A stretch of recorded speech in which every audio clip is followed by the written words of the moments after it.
우리 교회는 이제 창립 12주년이 되었습니다. 12년, 12살이 된 것입니다. 우리 교회 역사에 산 증인이 계시는데, 우리 여기 오늘 기도하신 황분옥 권사님이십니다. 교회 창립할 때부터 지금까지 계셨으니, 산 증인이시지요.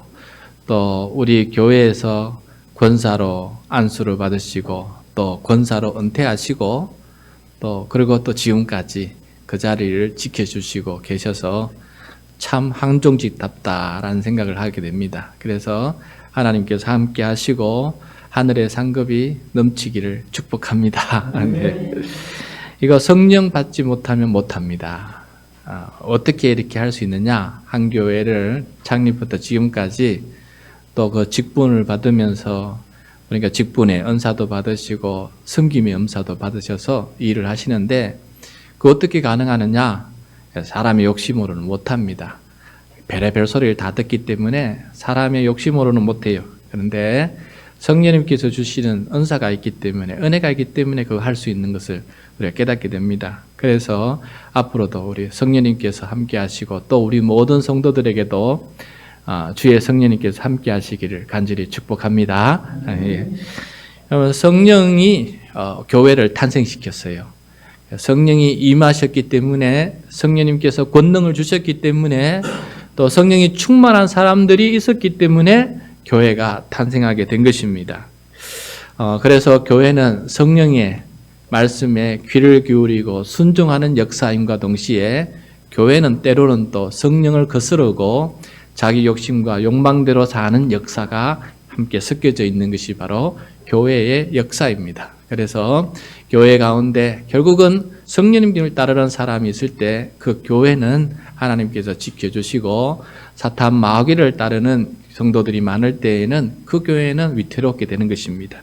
앞으로도 하나님께서 함께 하셔서 우리 모든 성도들이 귀신에 흔들리지 않고 마귀의 시험에 빠지지 않고 성령님으로 충만해서 성령님과 함께 동행하는 우리 모든 성도가 되어서 우리 교회가 더욱더 든든히 서 나갈 수 있기를 간절히 축복합니다.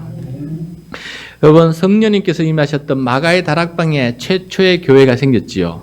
우리 지난 시간에 말씀하지 않았습니까? 마가의 다락방에, 예루살렘 성 안에 마가의 다락방에 120명이 모인 그 빽빽한 다락방에 성령님께서 임하시는 바람에 성령이 충만하게, 첫 성령이 임하심이다 보니까 불의 혀같이 강림하는 것을 그들이 볼 수가 있었어요.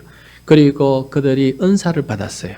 성령님께서 하시는 말을 하게 됩니다. 방언을 하게 되었어요. 그래서 여러 나라 지역 사람의 언어로 기도함으로써 성령이 이렇게 임하시구나라는 것을 체험하며 경험하게 된 것입니다. 이것이 바로 교회의 탄생 이야기예요. 그래서 아무리 사람이 많이 모인다 그래서 교회가 탄생하는 것이 아니고, 무엇이? 성령님이 임재하시고 성령님께서 역사하실 때 그게 바로 교회가 되는 것이에요. 성령이 없는 교회는 교회가 아닙니다. 인간의 모임이밖에 안 된다는 것이죠. 자, 그런데 오늘 본문 말씀은 최초로 이방인 교회의 탄생 이야기예요. 이방인 교회. 여러분, 예루살렘 교회에 모였던 120명의 성도들은 다 유대인이었어요.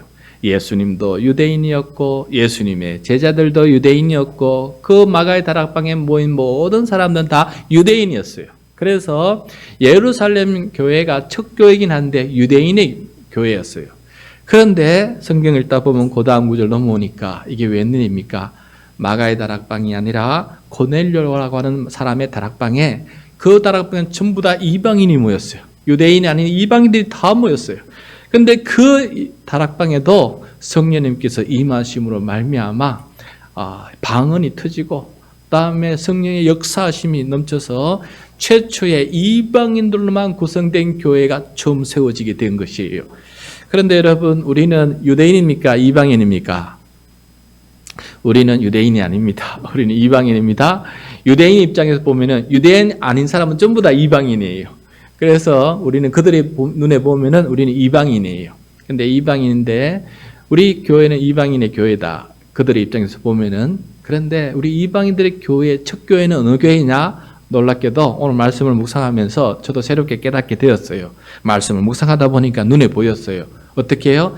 예루살렘 교회가 우리 이방인의 첫 교회가 아니고 바로 오늘 고넬료의 다락방에 모인 가이사랴 교회가 이방인의 첫 교회다라는 사실을 알게 되었어요. 그래서 오늘 교회 창립 12주년을 맞이하면서 이 이방인의 교회 탄생 이야기를 들으면서 오늘 우리에게는 어떤 말씀을 주시는지 함께 경청하고 13년을 향해서 달려가는 저와 여러분이 될 수 있기를 간절히 소원합니다.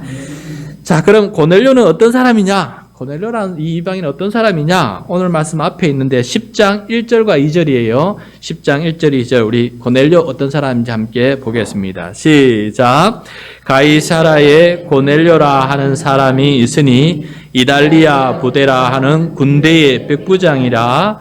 그가 경건하여 온 지방과 더불어 하나님을 경외하며 백성을 많이 구제하고 하나님께 항상 기도하더니. 자, 여기서 고넬료는 로마 제국의 군대 부대죠. 군부대죠. 그 군부대 이름이 이달리아 부대라는 거예요. 그래서 고넬료는 이방인이고 로마인이에요. 로마인.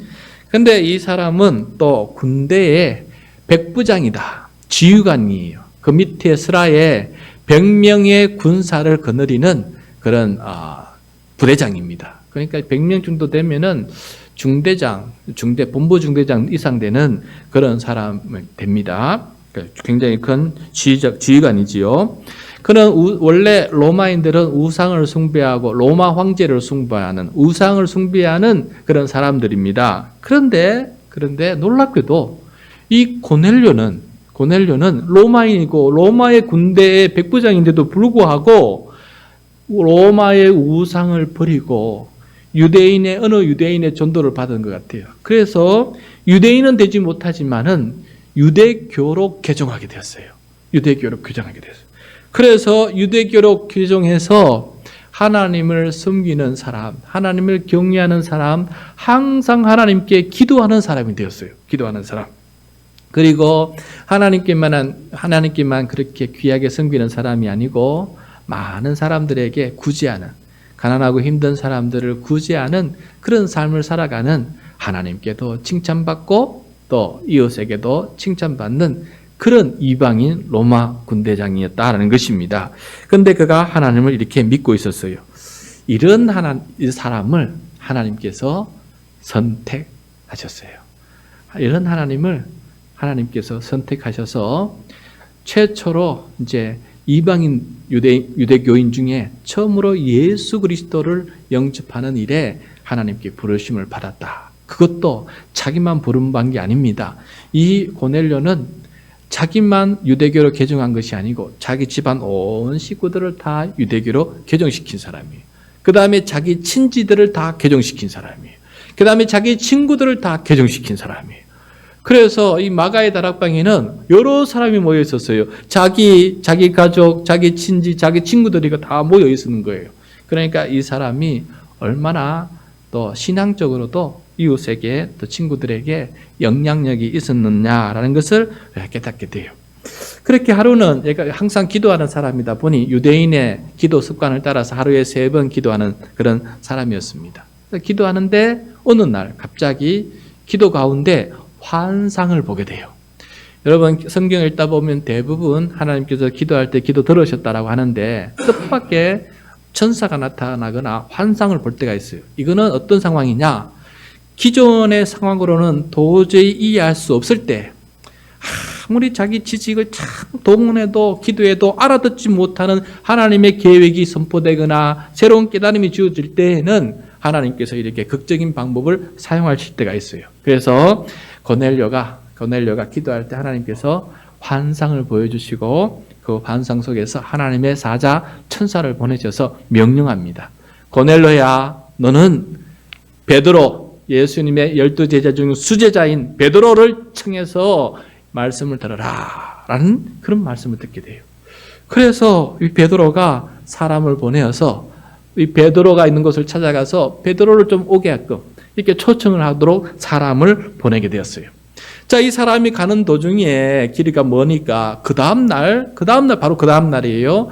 베드로도 하루에 3번 기도할 텐데 기도하는 중에 그날따라 또 이 베드로도 환상을 보게 돼요. 환상을 보게 돼요. 아까 금방 말씀해 드렸죠. 도저히 깨닫지 못할 때는 때로는 하나님께서 환상을 통해서라도 그 사람에게 하나님의 뜻을 보여준다 하지 않았습니까? 그래서 기도를 하는데 갑자기 환상 속에서 뭐가 내려와요. 하늘에서 큰 그릇이, 어마어마한 큰 그릇이 내려와요. 양 귀퉁이에 줄이 붙잡혀 이렇게 해서 그 안에 내려와 보니까 그 안에 짐승들이 있어요. 여러 짐승들이 있어요. 그런데 위에서 소리가 들려요. 하늘에서 소리가 들려요. 베드로야, 잡아먹어라. 그런데 잡아먹으려고 보니까 그 그릇 안에 있는 짐승들이 잡아먹을 수 없는 짐승이에요. 왜 잡아먹을 수 없는 짐승이냐? 모세의 율법에 따르면 정한 짐승이 있고 부정한 짐승이 있어요. 부정한 짐승 중에 하나가 대표적인 게 바로 돼지고기 아닙니까? 그래서 부정한 짐승이 있는 거예요. 그런데 이걸 보니까 그런 부정한 짐승들이 다 있는 거예요. 그래서 베드로가 하나님께 얘기했어요. 하나님, 이거 어떻게 이걸 먹으라 합니까? 부정한 짐승이니 먹지 말라 하시는데 왜 이걸 먹으라고 하십니까? 그래서 이렇게 속되고 깨끗하지 못한 것은 제가 결코 잡아 먹을 수 없습니다. 라고 이렇게 거부하고 이건 하나님의 뜻에 합당하지 않습니다. 라고 얘기했더니 하늘에서 음성이 들립니다. 오늘 10장 15절이에요. 10장 15절. 15절 말씀 같이 읽겠습니다. 시작. 또 두 번째로 소리가 있으되 하나님께서 깨끗하게 하신 것을 내가 속되다 하지 말라 하더라. 자, 여러분, 원래 모든 짐승은 하나님께서 창조하신 걸작품이에요. 사람이든 모든 짐승이든 식물이든 전부 다 하나님께서 마음에 두시고 하나하나 다 만드신 하나님의 창조의 걸작품이에요. 그리고 그 만드셨을 때 하나님께서 뭐라 말씀하셨냐? 보시기에 좋았더라. 참 좋았더라고 이렇게 말씀하신 짐승들이에요. 그래서 원래는 부정한 짐승이 없습니다. 모든 짐승이 다 하나님께서 만드셨기 때문에 다 좋은 짐승이에요. 그런데 왜 하나님은 모세를 통해서 어느 날부터 정한 짐승과 부정한 짐승을 갈라놓고 구별해 주시느냐? 왜 그렇게 또 부정한 짐승을 먹지 말라고 하셨을까? 이게 중요한 거 아니겠어요? 하나님께서 그 많은 이방인들 중에 유대인들, 아브라함을 통해서 우상을 숭배하는 아브라함부터 시작해서 선택을 하셨어요. 그런데 이 백성을 하나님을 진정으로 섬기는 거룩한 백성으로 삼고 싶으셨어요. 하나님을 믿는 거룩한 백성. 그래서 그 다음부터는 이 백성을 거룩한 백성으로 삼기 위해서 훈련을 시켜야 돼요. 그래서 세상에는 정한 것과 부정한 것을 보게끔 만드시고 또 자기도 정한 사람이 있고 부정한 사람이 있다라는 것을 훈련시키기 위해서 모세를 통해서 임시적으로 법을 주셨어요. 이스라엘 유대인들을 거룩하게 훈련시키고 거룩하게 단련시키는 법을 주셨는데 임시법이죠. 그 법 안에 그때부터 정한 짐승과 부정한 짐승 구별을 주신 거예요. 그래서 부정한 짐승을 먹지 않은 훈련을 통해서 그걸 통해서 너희들도 부정하지 않는 사람이 되고 먹는 것, 입는 것, 사람을 접촉하는 것 이 모든 걸 통해서 거룩함이 무엇인지 부정함이 무엇인지를 배우고 훈련하게끔 그렇게 하셨던 거예요. 그런데 이 율법이 통하지가 않아요. 결국은 유대인들은 이 거룩함을 포기하고 하나님의 말씀대로 살지 않고 이방인들처럼 사는 거예요. 부정한 사람들처럼 사는 거예요. 거룩한 사람으로 변화시켜서 이들이 복이 되고 이들 통해서 세상 모든 민족에게 복이 되어서 하나님을 알리고 창조주 하나님, 구원자 하나님을 알리려고 했는데 이 유대인들이 똑같이 부정한 사람이 된 거예요. 거룩함으로 구별되지 않는 겁니다. 그래서 마지막으로 하나님께서 안 되겠다. 하나님의 아들 예수 그리스도를 이 땅에 보내주신 것입니다. 그래서 예수님께서 우리의 죄값인 죽음을 십자가에서 대신 당하심으로 우리 죄가 사함을 받게 해주셨어요. 부정하고 죄인인 우리가 정하게 되고 깨끗하게 씻음받아서 심지어 하나님 앞에 의롭다 할 말을 들을 정도로 너는 이제 의롭다라고 칭의를 받을 정도로 우리를 거룩하게 만들어 주시게 됐어요. 그래서 우리 스스로는 우리 노력으로는 우리 스스로를 의롭게 만들 수가 없는데, 거룩하게 구별할 수가 없는데, 하나님께서 예수님을 통해서 우리를 거룩하게 구별해 주시고 또 우리 안에 거룩한 성령을 보내주심으로 말미암아 우리는 그저 하나님의 은혜로 거룩한 성도라, 거룩한 사람을 성도라 부르지 않습니까? 성도라 불릴 정도로 우리를 그렇게 삼아주시는 하나님의 은혜가 나타난 것이에요. 그래서 이제부터는 부정한 짐승 먹고 안 먹고 이게 중요한 것이 아닙니다. 이제부터는 중요한 것이 무엇이냐? 나를 거룩한 성도로 만들어주신 예수 그리스도의 보혈의 피를 가지고 있느냐 없느냐가 이제는 더 중요하게 된 것이에요. 그래서 이전 율법을 이제 폐하게 된 것입니다. 그것을 가르쳐 주려고 지금 하나님께서 베드로에게 환상을 보여주신 거예요. 이제 부정한 짐승 정한 짐승 없다. 그걸 3번씩이나 먹어라. 못 먹겠습니다. 먹으라. 못 먹겠습니다. 먹으라. 못 먹겠습니다. 하나님께서 정하게 한 것을 선하다는 것을 네가 왜 부정하다 하느냐. 이제 먹어라. 3번씩 얘기하니까 그때서야 베드로가 지금 하나님께서 지금 뭘 하시는지 조금씩 깨달아가는 거예요. 그 환상이 끝나자 고넬료가 보낸 사람이 자기 집에 도착을 하는 거예요. 도착을 해서 우리 고넬료가 주인님이 기도하는 중에 환상 중에 천사의 음성을 들었는데 바로 당신 베드로를 모셔다가 하나님께서 하시는 일을 들으라고 이렇게 하셨습니다. 그래서 우리가 여기에 왔습니다. 라고 얘기하니까 베드로가 깨달은 거예요. 바로 이방인들을 부정하다고, 아직까지 이방인을 부정하다고 생각하는 너의 생각을 바꾸라고 하나님께서 먼저 환상 속에서 나를 이렇게 깨닫게 해주시려고 환상을 보여주시고 하는 것을 깨닫고 그들이 가자 할 때, 이전 같았으면 못 간다 했을 텐데 가자 했을 때 얼른 따라서 가게 됩니다. 갔더니 어떤 일이 벌어지냐? 고넬료의 다락방에 사람들이 쫙 앉아 있는 거예요. 고넬료, 아까 말씀드렸죠? 고넬료의 모든 집안 식구들, 친지들, 친구들까지 싹 다 앉아 있는 거예요. 그래, 앉아 있는 것을 보자 베드로가 그들에게 한 1000마디가 뭘까요, 여러분? 한번 보도록 하겠습니다. 그 1000마디. 28절입니다. 28절 시작. 이르되 유대인으로서 이방인과 교제하며 가까이 하는 것이 위법인 줄은 너희도 알거니와 하나님께서 내게 지시하사 아무도 속되다 하거나 깨끗하지 않다 하지 말라 하시기로. 자, 그들에게 고백을 합니다. 이렇게 말해요. 여러분도 아시다시피 유대인들은 여러분들과 같은 집에 있지도 않고 같은 식탁에 밥도 먹지 않는 거, 가까이 교제하지 않는 거 여러분도 알지 않습니까? 여러분 이방인이니까. 여러분이 유대인이 다니는 회당에 가서 같이 예배는 드리지만은 같이 앉아서 밥 못 먹고 여러분 오지 않습니까? 유대인들은 유대인끼리 밥 먹고 여러분끼리 밥 먹지 않습니까? 그렇게 구별된 삶을 살아가는 거 알지 않습니까? 그런데 그것이 위법인 줄 알고도 하나님께서 지시하셔서 이렇게 아무도 속되다거나 깨끗하지 않다라고 말하지 말라 하시기에 그것이 깨달아져서 이렇게 여러분 집에 들어와서 여러분과 함께 식사하고 여러분과 함께 말씀을 나누게 되었습니다. 처음 있는 일이에요. 첫 신앙의 변화예요. 첫 이방인을 대하는 최초의 시각 변화예요. 편견을 깨트리고 잘못된 생각을 깨부수는 첫 번째 사건입니다. 자, 이 말을 듣고 고넬료는 기뻐서 큰 기대를 가지고 베드로에게 말합니다. 33절입니다. 33절 시작. 내가 곧 당신에게 사람을 보내었는데 오셨으니 잘하였나이다. 이제 우리는 주께서 당신에게 명하신 모든 것을 돕고자 하여 다 하나님 앞에 있나이다.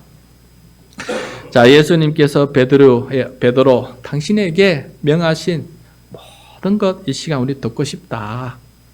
도대체 당신의 소문 들어보니 예수를 전하고 성령을 전하는데 우리는 이제까지 하나님 아버지만 알고 있었는데 도대체 그게 뭔지, 이참에 하나님께서 펼쳐주신 그 모든 사건들이 뭔지 우리에게 다 설명하고 우리도 알게 해달라라고 이렇게 요청을 하게 돼요. 그래서 베드로가 그날 그 앉은 고넬료의 다락방에 앉아있는 그 사람들에게 예수 그리스도의 복음을 전하게 되는 거예요.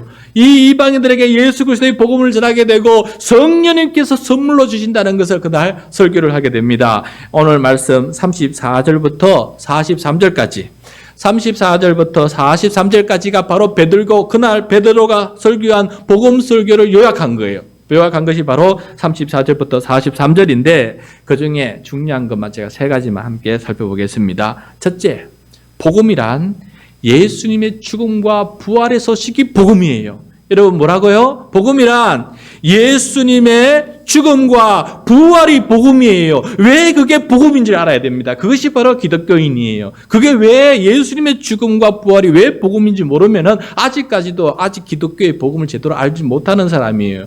그래서 예수님의 죽음과 부활이 나에게는 복음입니다. 라는 것입니다. 39절, 40절 같이 읽겠습니다. 우리는 유대인의 땅과 예루살렘에서 그가 행하신 모든 일의 증인이라. 그들이 나무에 달아 죽였으나 하나님이 사흘 만에 다시 살리사 나타내시되. 하나님께서 우리 모든 죄인을 위해서 하신 가장 위대하신 일입니다.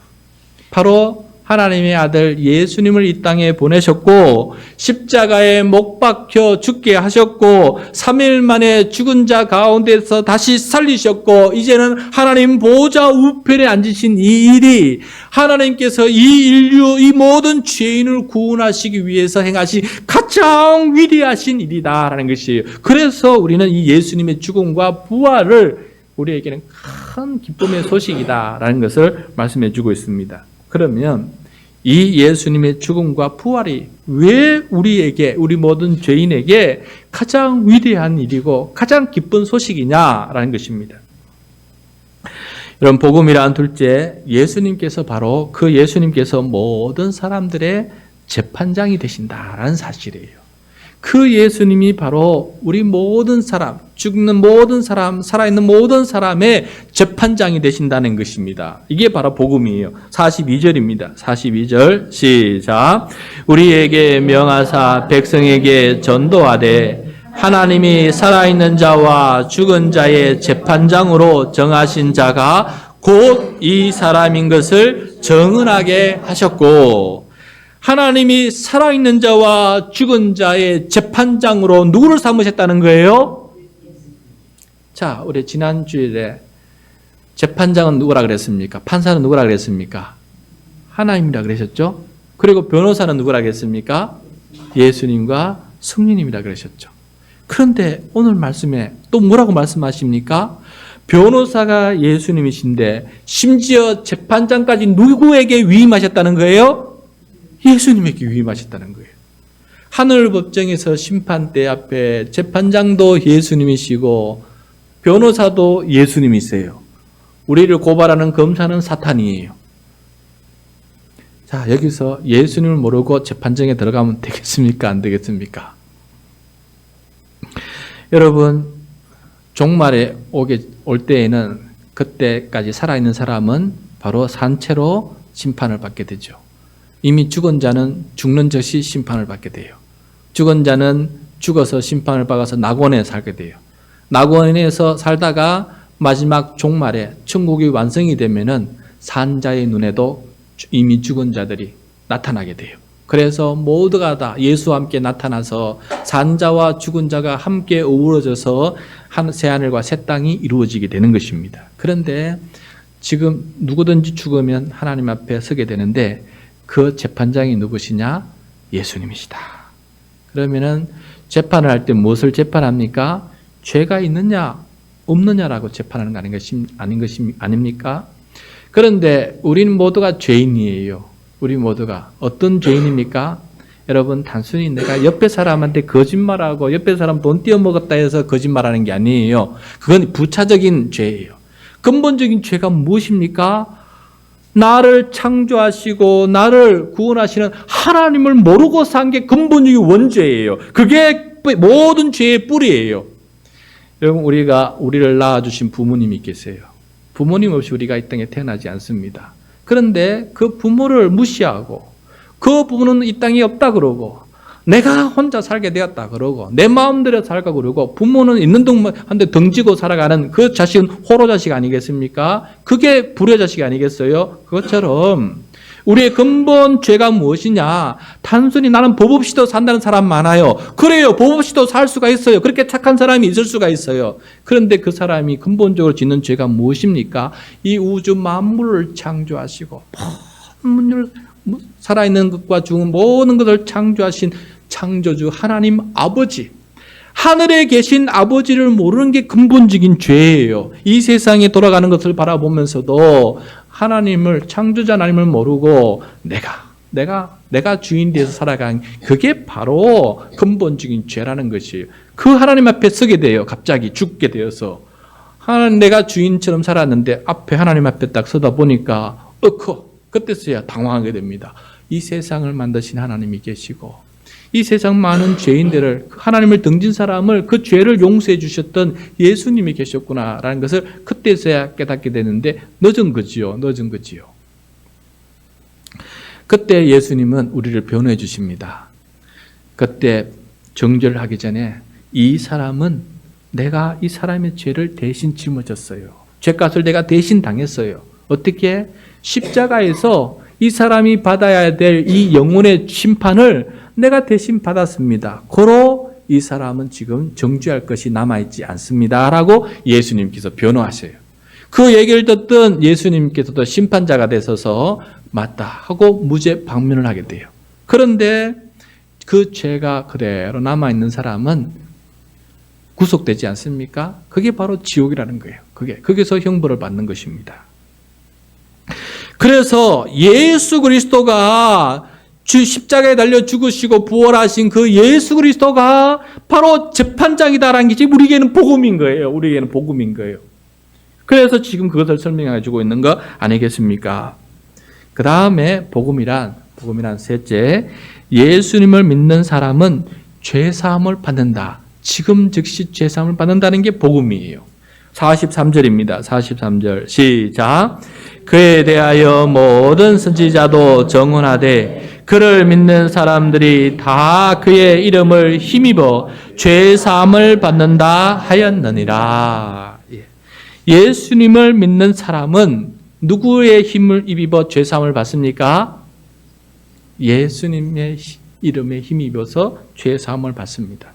어떻게 죄사함을 받습니까? 예수님의 십자가 죽음은 그냥 죽음이 아니라 하나님께서 우리의 죄값인 죽음을 예수님께 대신 담당하게 하셨기 때문에 그걸 보러 예수님의 죽음이 나에게는 죄사함이 되는 죽음이 되는 거예요. 그래서 예수님의 죽음이 복음인 거예요. 그것이 바로 그 안에서 내가 죽고 그 안에서 다시 살아난 거예요. 죄사함을 받고 깨끗하게 된 것입니다. 예수님께서 부활하심으로 우리도 부활하게 된다는 것을 알게 되었고 죄와 죽음을 이기시고 부활한 것처럼 우리도 죄와 죽음을 이기고 하나님의 나라에서 영원한 생명을 살아갈 수 있게 된다는 것을 우리가 말씀해 주는 것입니다. 그러므로 예수님의 십자가 죽음은 하나님께서 우리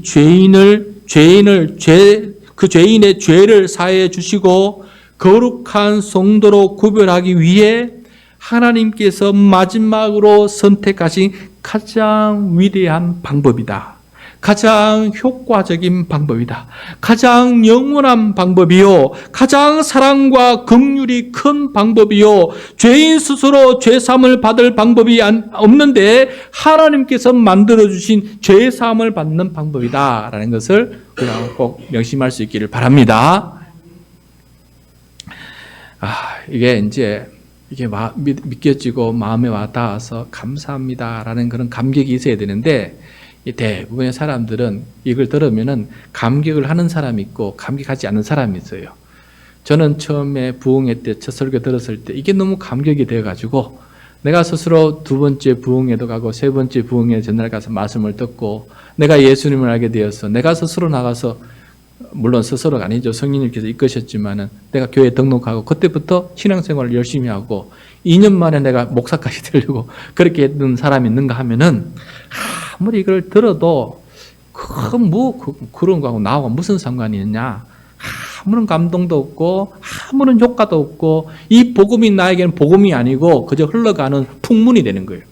복음으로 다가오지 않고 풍문으로 끝나버리는 거예요. 이게 사람마다 다르더라라는 것을 깨닫게 되었어요. 목회를 하면서 어떤 사람이 이게 복음으로 들려지는 사람이 있는가 하면은 어떤 사람 그냥 지나가는 풍문으로 들리는 사람이 있더라는 거예요. 제가 우리 어머님께 1:1 양육하면서 그렇게 말씀을 드렸는데 어떤 자식이 있었어요. 어떤 자식이 있었는데 제대로 못 컸어요. 하나님 사랑하는 방법도 모르고 부모님 사랑하는 방법도 모르고 이웃을 사랑하는 방법도 모르고 지가 세상 단 줄 알고 그러니까 지 멋대로 사는 사람이 있었어요. 지가 신인 것처럼 지 멋대로 모든 걸 살아가는 사람이 있었어요. 이 크다 보니까 청소년이 되다 보니까 자꾸 나쁜 짓만 배우고 어느 날 갑자기 남의 돈 빼앗으려고 칼을 들고 사람을 죽여버렸어요. 칼을 들고 사람을 죽여버린 거예요. 사람을 죽이고 나니까 그때서야 번쩍 내가 사람을 죽였구나 당황을 하는 거예요. 그래서 그 칼을 버리지도 못하고 칼을 들고 바로 옆 엄마 집에 달려오는 거예요. 달려와가지고 집에 있는 엄마 앞에 엄마한테 엄마 내가 사람을 죽였어 하고 칼을 들고 벌벌벌 떨고 있는 거예요. 그 말하는 동시에 갑자기 밖에서 경찰 사이렌 소리가 들리는 거예요. 다 소문이 퍼진 거예요. 그래서 경찰이 이제 잡으려고 온 거예요. 그런데 그 엄마가 아들의 손에 있는 그 칼을 뺐어요. 그래서 자기가 손에 그걸 칼을 잡아요. 그리고 아들의 손에 있는 피를 만져서 자기 피에 다 묻혀요. 다 묻혀서 경찰이 들어오니까 아들 너는 방에 들어가 있어라 하고 경찰이 오니까 뭐라 말냐면 내가 죽였어요. 법엔 동구에 칼력이 있고 피자국이 있지 않냐고 내가 죽였다. 하니까 경찰이 엄마를 잡아갔어요. 그래서 20년을 복역하고 나왔어요. 그리고 그 사건은 종결되고 죄사함이 끝나버렸어요.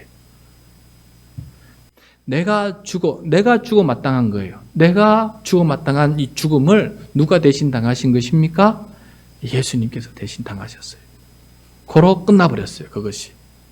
그래서 내가 그저 죄인이지만 감옥에 가지 않고 자유를 누리면서 살 수 있는 이 복을 받았어요. 누구 때문에? 엄마 때문에. 우리는 예수 그리스도 때문에. 그것이 바로 예수께서 베푸신 일인데 하나님께서 우리를 얼마나 사랑하셨냐면은 자기 아들을 이렇게 보내어서 죽이기까지 하나님께서 우리를 그렇게 사랑해 주셨다는 거예요. 하나님께서 우리를 창조하셨는데 하나님께서 끝까지 책임을 지시는 거예요.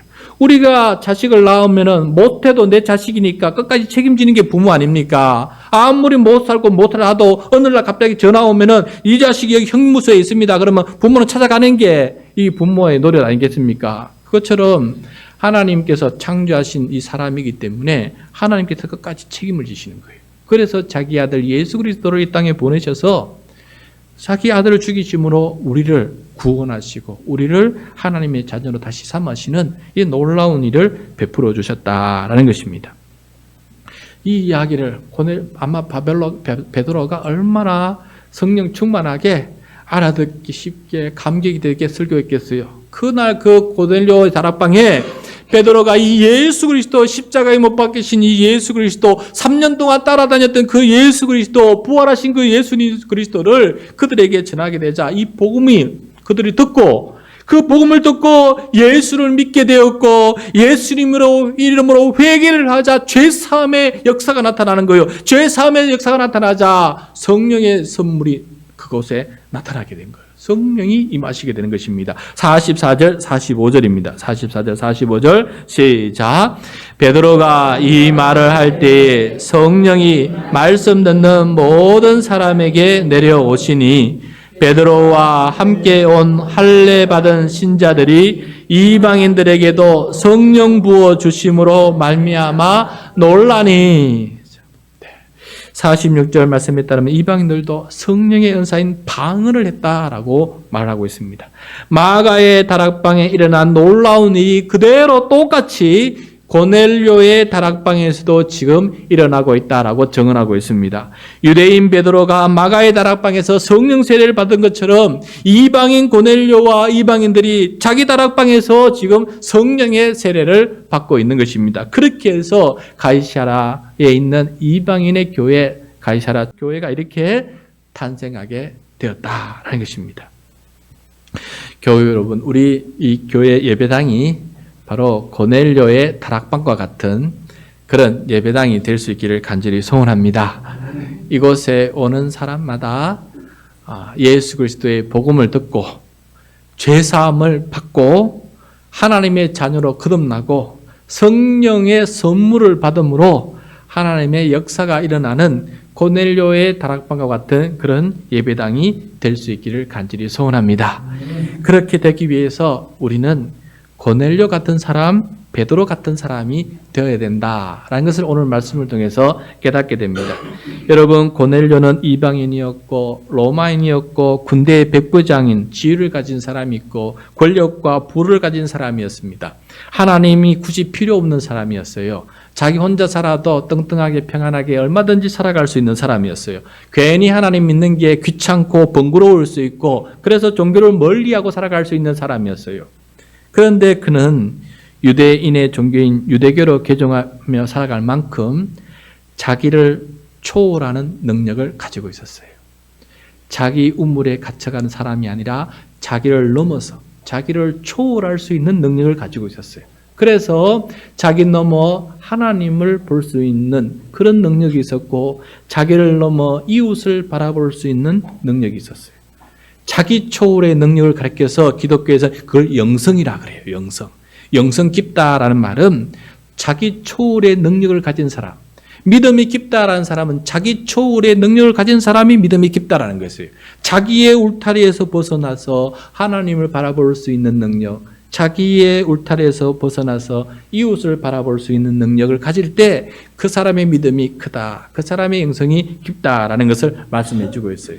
그래서 교회는 우리 모두 다 자기 초월적인 사람이 될 수 있기를 바랍니다. 내 건강, 내 가족, 내 직업, 그냥 내 삶이 어떻게 돼야 될까? 내 불안, 여기에 염려, 근심에 쌓여 있는 그런 사람으로 산다면 교회가 탄생할 수가 없어요. 자기를 초월해서 하나님을 바라볼 수 있고 자기를 초월해서 이웃을 바라볼 때 그런 사람을 통해서 교회가 탄생할 수 있다는 것을 오늘 꼭 명심했으면 좋겠습니다. 그러니까 두 번째, 베드로와 같은 사람이 돼야 돼요. 베드로 같은 사람. 편견, 고집, 아집. 나는 반드시 이렇게 살아야 된다. 이렇게 살아왔으므로 앞으로도 이렇게 살아야 된다. 이렇게까지 살아왔더니 하나님께서 복을 주셨기 때문에 앞으로도 이렇게 사는 것이 복된 길이다. 그렇게 강력하게 믿는 자기 신념이 있어요. 그런데 그것이 교회 탄생의 장애물이 될 때에는 빨리 깨부셔야 돼요. 그것이 교회 탄생의 장애물이 되고 하나님께서 하시는 일의 장애물이 되면은 그것이 아니구나 생각하고 빨리 그것을 깨부시고 편견과 그 아집에서 무너져서 다시금 하나님께서 원하시는 그런 생각과 믿음을 가진 사람으로 변화되어야 돼요. 그럴 때 그가 이방인도 교제하고 이방인에게도 복음을 전할 수 있는 사람이 되는 것처럼 우리가 가지고 있는 이 생각을 깨서 하나님께서 원하시는 것이 무엇인지를 말씀을 통해서 듣고 그 말씀에 자기를 그게 순종함으로써 내 생각보다 천지를 지으신 하나님의 생각을 받아들이는 말미암아 내 생각이 더 활짝 열려서 하나님의 계획에 함께 동참할 수 있는 그런 사람이 돼요. 차별과 배제, 편견 이런 모든 것들을 깨부술 때 그때서야 우리는 교회가 탄생한다라는 것을 알 수가 있습니다. 사랑하는 성도 여러분, 12주년을 맞이했습니다. 기적입니다. 하나님께서 우리 교회를 이렇게까지 인도해 주시고 이끌어 주셨어요. 그런데 앞으로도 우리가 어떻게 살아야 되느냐? 오늘 고넬료의 다락방 이야기를 통해서 깨닫게 됩니다. 우리 모두 다 고넬료 같은 사람이 됩시다. 그리고 우리 모두 다 베드로 같은 사람이 되어서 성령의 역사에 동참하면서 하나님의 교회, 하나님의 가족을 탄생시키는 이 일에 함께 동참하는 우리 모두가 될 수 있기를 간절히 축원드립니다.